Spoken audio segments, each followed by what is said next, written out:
Okay, so we're on, everyone. Shalom, everyone. Shabbat shalom. I'm Brother Doug, as always, with my brother Dennis here. My mom's sister Sharon is right next to me, even though you can't see her because we're not on the camera right now. So what I'm going to do here is I have my phone on the charger, so you guys probably won't see me on the camera much until this phone is fully charged. So we're going to just be going right straight into it. In the study of Song of Songs. My mom's going to start us off today with chapter 6, whenever you're ready, Mom. Okay, I just wanted to mention that in gazing through this, it begins and ends with friends asking a question. Okay. Okay. Where has your lover gone? Most beautiful of women. Which way did your lover turn, that we may look for him with you? My lover has gone down to his garden, to the beds of spices, to browse in the gardens, and to gather lilies. I am my lover's, and my lover is mine. He browses among the lilies. You are beautiful, my darling, as Tirzah, lovely as Jerusalem, majestic as troops with banners. Turn your eyes from me, they overwhelm me. Your hair is like a flock of goats descending from Gilead. Your teeth are like a flock of sheep coming up from the washing. Each has its twin. Not one of them is alone. Your temples behind your veil are like the halves of a pomegranate. 60 queens there may be, and 80 concubines, and virgins beyond number. But my dove, my perfect one, is unique. The only daughter of her mother, the favorite of the one who bore her. The maidens saw her and called her blessed. The queens and concubines praised her. Who is this that appears like the dawn, fair as the moon, bright as the sun, majestic as the stars in procession? I went down to the grove of nut trees to look at the new growth in the valley, to see if the vines had budded or the pomegranates were in bloom. Before I realized it, my desire set me among the royal chariots of my people. And then it ends with friends. Come back, O Shulamite. Come back, that we may gaze on you.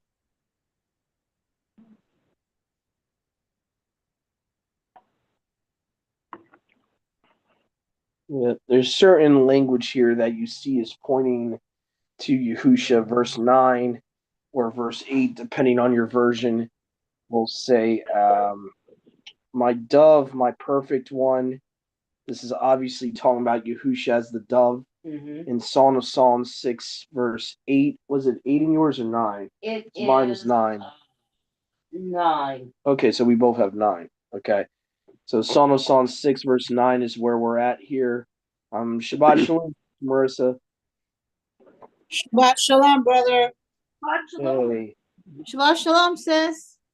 Shabbat shalom.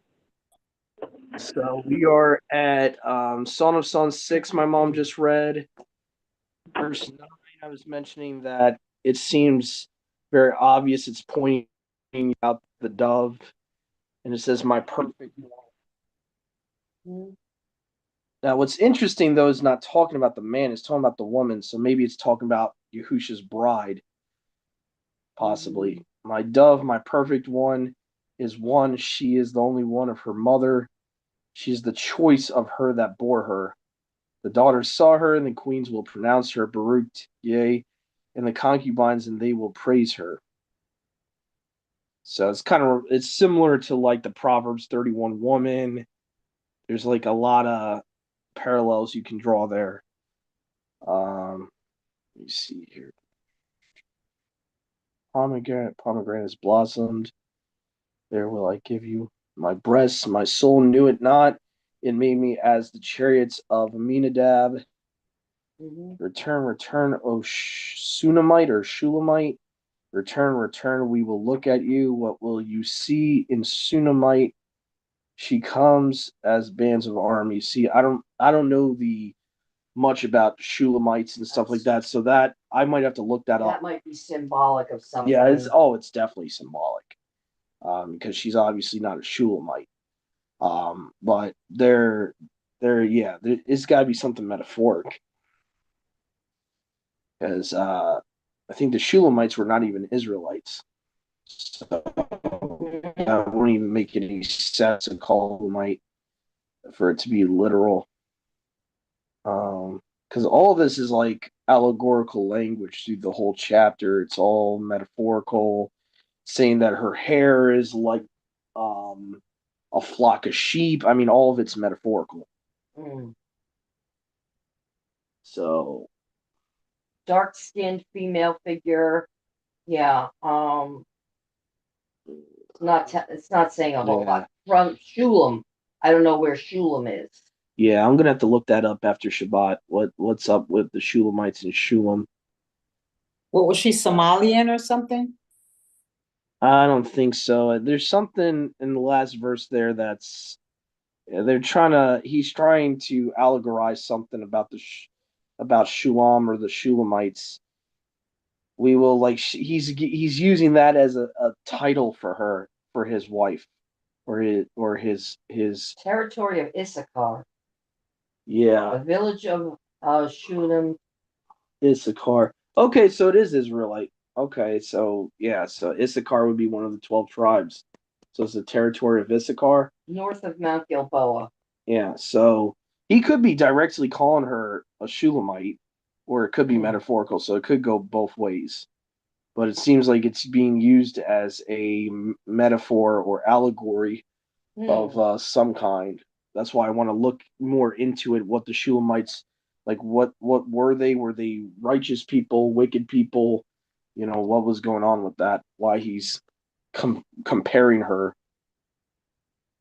Because there's definitely a reason. Because this whole chapter is about his woman, his wife, in the Song of Songs. So that was chapter 6, verse 13 is the verse in question there. Um, so yeah. Let me see. No, there's not a cross reference. Okay. So chapter 7. Let's see here. Brother Dennis, are you able to read chapter 7 for us? Oh, let's see. Chapter 7? Yep. Yeah, I believe so. How fair are your feet in sandals, O daughter of a noble? The curves of your thighs are like ornaments, the work of a craftsman's hands. Your navel is a rounded bowl, let it not lack mixed wine. Your body is a heap of wheat, hedged about with lilies. Your two breasts are like two fawns, twins of a gazelle. Your neck is like an ivory tower. Your eyes, pools of Heshbon. By the gates of Beth Rebim, your nose is like the tower of Lebanon, looking to Damascus. Your head upon you is like Mount Carmel, and the hair of your head like purple. The sovereign is held captive by the ringlets. How fair, how pleasant you are, O love and delights. This stature of yours compares to a palm tree, and your breasts to clusters. I said, let me go up to the palm tree. Let me take hold of its tips. And please let your breasts be like clusters of the vine, and the fragrance of your breath like apples, and your palate like the best wine, going down smoothly for my beloved, flowing gently, slumbering lips. I am my beloved's, and his desire is toward me. Come, my beloved, let us go forth to the field. Let us stay in the villages. Let us go up early to the vineyards. Let us see whether the vine has budded. The grape blossoms have opened, the pomegranates have bloomed. There I give you my loves. The love apples have given fragrance, and at our gates are all pleasant fruit, new and old, which I have laid up for you, my beloved. Hmm. Hmm. And you talk about love apples here too. Interesting. Yeah, I noticed your version doesn't like the word kinsman a lot because they replace it almost every time with beloved. So I wonder if the Hebrew has something to say there or why the ISR would do that. I know they have some stigmas with certain words. Let me see here. Oh, okay. I see. So the Hebrew is beloved. Okay, so let me look at the Greek here and see if there's a difference in wording. Okay. My oh, let's see here. Adelphi. Huh. This is interesting. The Greek, rather than just saying beloved, it's using Tanakh language, how Abraham called Sarah his sister. So the Greek has here Adelphi, which can mean someone's sister. So, like in a spiritual sense, his sister. One connected by the tie, and of course, Strong's is a Christian guy, so his second definition, one connected by the Christian religion. But what it's trying to say is that this word, the Greek word, that's the opposite of every time it says beloved, it will say kinsman or of your neck of your own kin, because it can be considered a also ecclesiastical sister. So it could be like spiritually. So even though, like, I think Marissa brought this up a couple of weeks ago, you technically, if someone has a husband or a wife, you're each other's brother and sister in Messiah, if that makes any sense. Yeah. So that's what the Greek is showing. Interestingly, the Hebrew doesn't show that. So the Hebrew is more trying to give a more word for word like beloved, more like literal rather than giving the meaning. So it's just interesting. That's an interesting difference there. I noticed too, which I liked about Dennis's version, is in verse 2, instead of liquor, it says mixed wine. Because some people will say, "Oh, see, they had, they had hard liquor back then." No, they didn't. To translate that word for liquor is very disingenuous because there's no such thing as hard liquor in the time of Solomon. There would have been no there would have been no the invention of distilled spirits did not happen until the BC time, until very late into the BC time period. I think it was the Hellenistic time period to be specific. So like the Greeks were they were very instrumental with that. So the Greeks were the ones actually that invented that.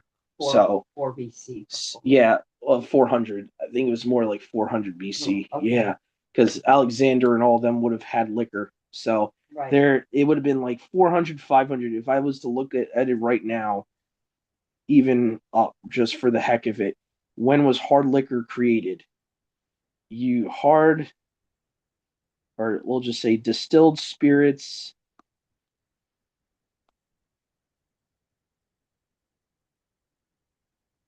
created. Let's see, distilled spirits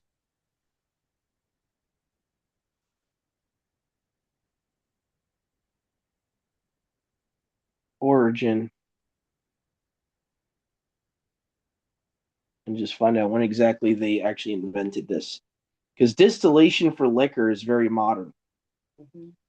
See, which I don't believe this. They're saying 2000 BC.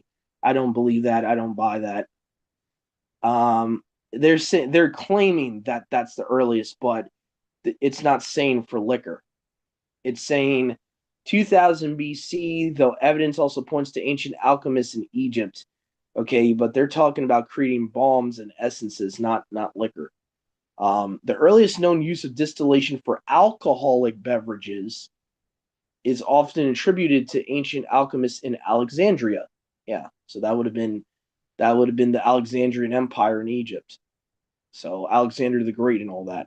With Alexander of Aphrodisias described distilled water in the second century AD. By the third century AD, alchemists in Alexandria were using distillation alembics or still devices. So basically, the earliest you're talking about is 400-500 BC, maybe 600 BC. Obviously, Song of Songs was written way before that. So to me, it would make no sense for it to say liquor. And it's right here, mazeg. The Hebrew word here is mazeg, H4197, mixture, mixed wine. And you'll see the word for strong drink. And this is a whole nother study for a whole nother day, but strong drink doesn't even mean liquor. It means fermented. It means strong wine would be like what they call fortified wine. So strong drink is actually more better translated strong wine or stronger wine, which would be like brandy, very, very highly fermented wine, like fermented longer to make it a stronger alcohol by volume. But strong drink never meant hard liquor. That was a modern mistranslation. This is interesting. Even in the Middle Ages, being 1300 AD, it says there were no hard liquors. Alcoholic beverages were limited to wine, beer, and fermented apple cider. So those other things hadn't even come along yet, like rum and vodka. Just see the source. This is okay. Even though this is just from Quora.com, which is a blog, yeah, I would agree with this. So there, as far as what we called hard liquor today, yeah, that's the later early. than we even thought. That's earliest you're talking about is 1600s, 1500s AD. You're talking about very late into the AD time period. Because the people that want to use the 2000 BC, like I said, that's not for alcohol. That's for embalming, and for fragrances. It was in Babylon. They used distillation for fragrances and stuff like that, like perfume, but it was never for liquor. So people that want to say that, oh, it goes all the way back to Babylon or that it goes back, to the patriarchs, no, it doesn't. No one was distilling liquor in 17th 2000. century, 17th century in the Caribbean. Yeah, so 1600s AD. Yeah, would have been the earliest you're talking about, like rum and stuff like that. So anyway, just side note there that if your Bible for Song of Songs 7:2 says liquor, that's a mistranslation. The Hebrew is supposed to say mixed wine. So that's just FYI. Because I know some people will use that, especially when they're at the feast, and they'll say, "Oh, there's nothing wrong with rum. There's nothing," and they're using strongman arguments. And again, even if you look in the Greek too, krepeoli, G2897 in the Thayers says giddiness and headache caused by drinking wine to excess. Okay, so even if you look at the root word of it, it means drinking too much wine, not liquor. So again, it's not talking about hard liquor. So anyway, but I just wanted to point that out because there's a lot of confusion in the body about that.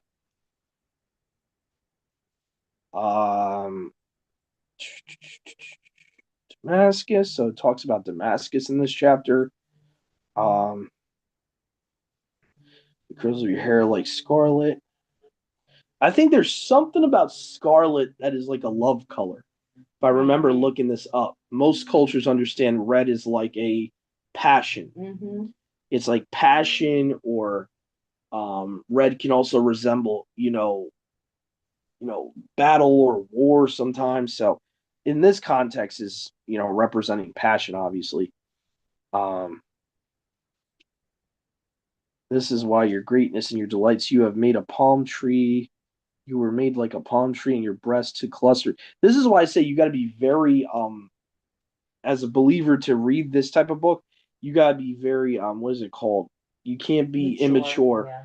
because a lot of people can take a carnal understanding of this book and just think it's just there's that's why there's a debate whether there's been debates even in Judaism whether this book should be in the Bible because people are looking at it from a carnal view and they're just looking at it like it's like some people I've heard even Christian pastors out there try to claim that this book is you know that as ridiculous as Inappropriate. like they think that it's you know they think it's just as bad as pornography or whatever because they're looking at it from a carnal view. They're looking at it like, well, it's talking about her breasts all the time, or some of them will claim, Song of Songs is no better than reading a romantic novel, and so because they're reading it from a carnal, ultra physical, literal view, rather than a spiritual allegory view, and what the purpose of this book is about. But anyway, uh, so let me see here, verse 8. Smell of your nose of apples. So that's interesting. I guess apples were they were they were a very popular fruit. I never thought to smell an apple, obviously. Honestly, Yeah. I never even knew they had fragrance. So Mhm. that's kind of interesting. That's an interesting concept.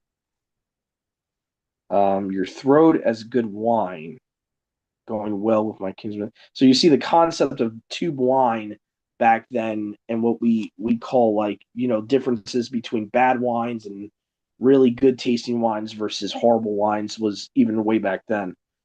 Um, so yeah, there I will give you my breasts. So again, you can't take an ultra literal understanding of that. Yes, they're talking about passion in this chapter, but it's in the context of how a man would talk to his wife, how a wife would talk to her husband. So yes, they're intimate. Obviously, that's how a man and wife should be. Um, there is righteous intimacy, physical intimacy between a man and a wife promoted in Scripture. So a lot of people twist stuff like this and try to get a carnal understanding. Um, So, um, the mandrakes. Now, this is interesting. So, your think Dennis is surprisingly gave a thought for thought definition in the ISR because it said what love apples, I think. Mine says mandrake. Yeah, mine says mandrakes too. So I find that interesting that the ISR did more of a definition translation in that verse. So that's kind of interesting. Usually the Masoretic doesn't do that. Usually. Let me just see here. So I want to see what the actual Hebrew word is, why they translate it as yeah. Let's see here. What one is bad here? Okay. So verse 13 of chapter 7. Let's look at the Hebrew here. So yeah. Um okay. In the Strongs it says it can mean a love apple. Primary definition though is mandrake from the Hebrew. It says mandrake, love apple as exciting. So, I guess this was an aphrodisiac to them. Okay. As exciting sexual desire and favoring procreation. Interesting. Probably this is where people got the whole forbidden fruit idea. I could see how this happened. You start playing around with the meanings from the Strong's Concordance, I can see where people get this from.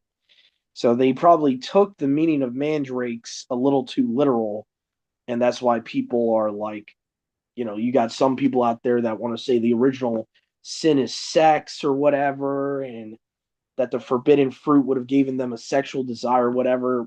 Uh, I wouldn't read too much into the Strongs of this. This is a different context, completely different context. So, but I can see where people get the whole, some people in Christianity even talk about it. Like they'll say, oh, yeah, this is see, this is how, Cain was born and all this nonsense. And, or some people even believe that Adam and Eve were not supposed to have sex, that the only reason they had sex was, was because they ate of the fruit.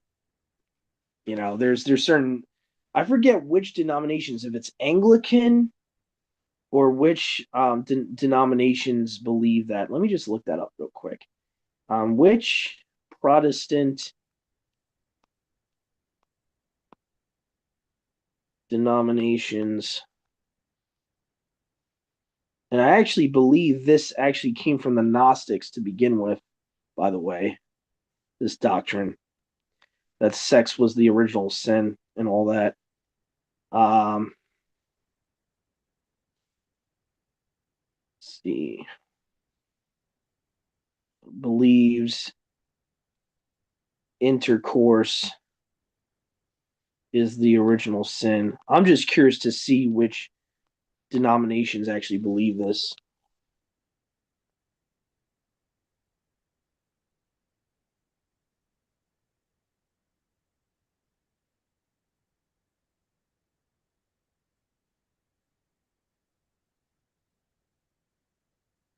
Um,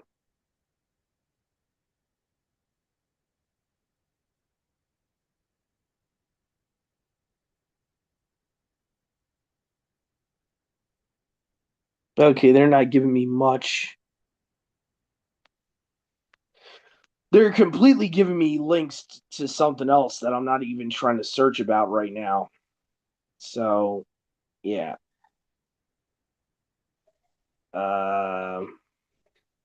Looks like they even bloomed.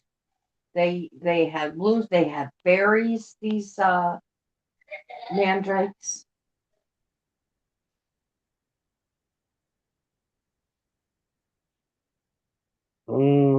hmm. Oh well. So I'll have to look more into that after Shabbat. But I do think there's denominations that preach that. Because I remember there was movies even promoting it back in the day. A lot of these like Puritan type of movies, like Quaker type of movies.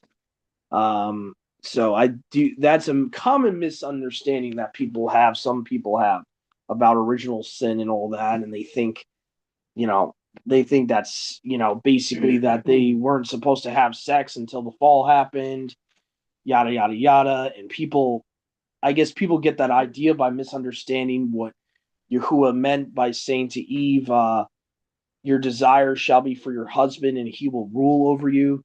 Um, People have misunderstood that for centuries. It had nothing to do with sexual desire. There's no hint in the text that she didn't have physical desire for her husband before the fall. There's no hint in scripture that that's the case. So the whole point is that she's being subjective to her husband after she listened to the devil. Now she has to now there's no more equality, you could even say. And there's been people that even suggested, which I'm not going to say it's wrong or right, that possibly if the fall didn't happen, man and wife would be equal. Possibly. Could be possible before the fall. But once the fall happened, you could throw equality out there because Yahuwah outright says this is part of her punishment. Your husband will rule over you. So again, that already shows the headship instituted from the beginning in Genesis, way before Paul even talks about it. So anyway, but so that was chapter 7. I guess just for time's sake, I'll just read chapter 8 for us. And I didn't expect this to be such a short reading today. I didn't realize until this morning that these three last chapters for us are like all like 14, 15 verses each. So, but anyway. All right, chapter 8. I would that you, O my kinsman, were he that suckled the breast of my mother when I found you without. I would kiss you, yea, they should not despise me. I would take you, I would bring you into my mother's house, into the chamber of her that conceived me. I would make you to drink of spiced wine. I think make is probably not the best word to be used here. in this context, it should say, I would offer you, or I don't think a woman's going to make a man do anything physically. I don't think this is talking about getting him drunk or whatever. Um, to drink of the spiced wine, and spiced wine, by the way, is something we even have today. That's like, was the one you like to drink, the Brotherhood? Brotherhood. Yeah. So spiced wine seems to go all the way back to Solomon's time. So spiced wine. Um, of the juice of my pomegranates. Interesting. I guess they fermented wine from pomegranates. That's interesting. His left hand should be under his head, and his right hand should embrace me. I have charged you, you daughters of Jerusalem, by the virtues of the field, that you should stir not up nor awake my love until he please. Who is this that comes up all white, leaning on her kinsman? I raised you up under a apple tree. There your mother brought you forth, where there she brought you forth. Okay, that's weird Middle English here. There she that bore you brought you forth. Okay. Set me as a seal upon your heart, as the seal upon your arm, for love is strong as death. Zealousness is cruel as the grave. Her shafts are shafts of fire, the flames thereof. Some of this seems to symbolize Yahusha here, like, set me as a seal upon your heart, like, his word. How Deuteronomy 6 says, let these words should be on your heart and all that. So it's kind of interesting. Much water will not be available to quench love. The rivers shall not drown.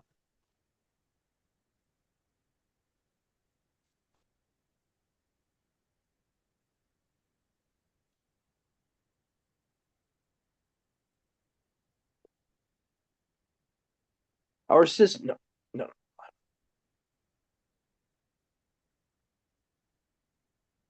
Our sister is little and has no breasts. What shall we do for our sister in the day wherein she shall be spoken for? Okay. Okay. Now, did I skip verse 7? I think you might have. Okay, much water will not be able to quench love, rivers shall not drown it. If a man would give all his substance for love, men would utterly despise it. So that's talking about I guess you could say prostitution, I guess. He's like allegorizing prostitution there, like giving all of his substance for love. Substance would be possessions.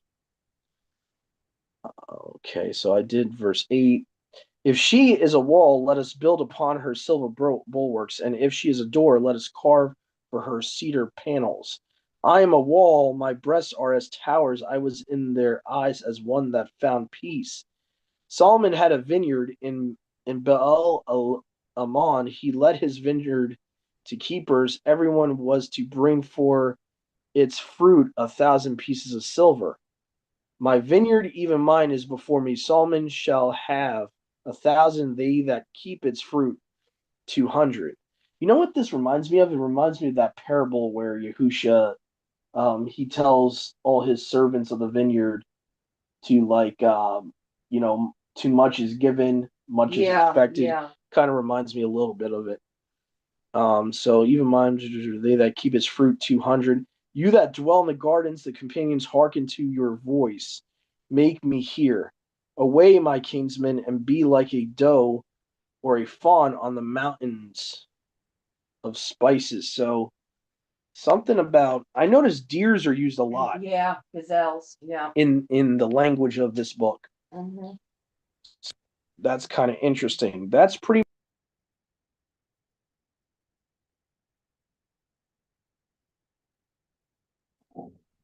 Are you there? Doug?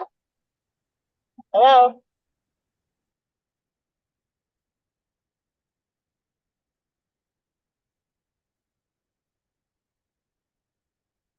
Brother Dennis, did we lose Doug?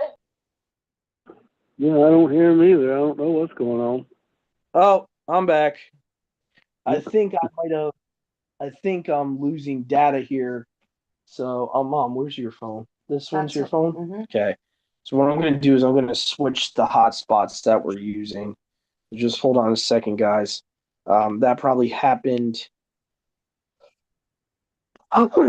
because we're at like the last day of our cycle here. So this is pretty much the end of our data for the month from Cricket. So let me just see here. Let me try to get onto my mom's here because she has more than I have. So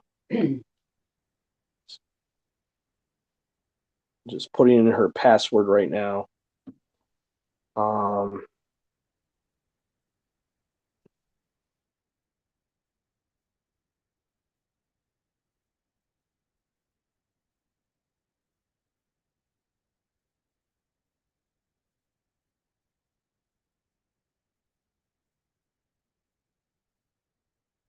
okay, I need to write this down somewhere. Okay.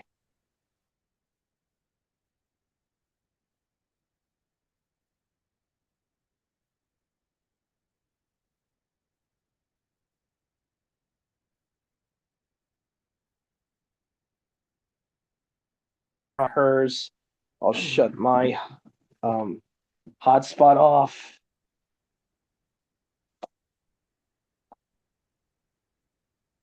Okay. All right. So anyway, like I said, guys, that's pretty much the end of our study today. We did Song of Songs 6 to 8. So hopefully you guys got some edification from that study. Please stay tuned. We will be doing Yahuwah willing. We'll probably be doing Ecclesiastes next. Um, and Yahuwah willing, we'll try to figure out chronologically what will be after that. Um, so thank you for staying, tuning in, guys, and hope to see you guys soon. Yahuwah willing, next week. Shabbat shalom.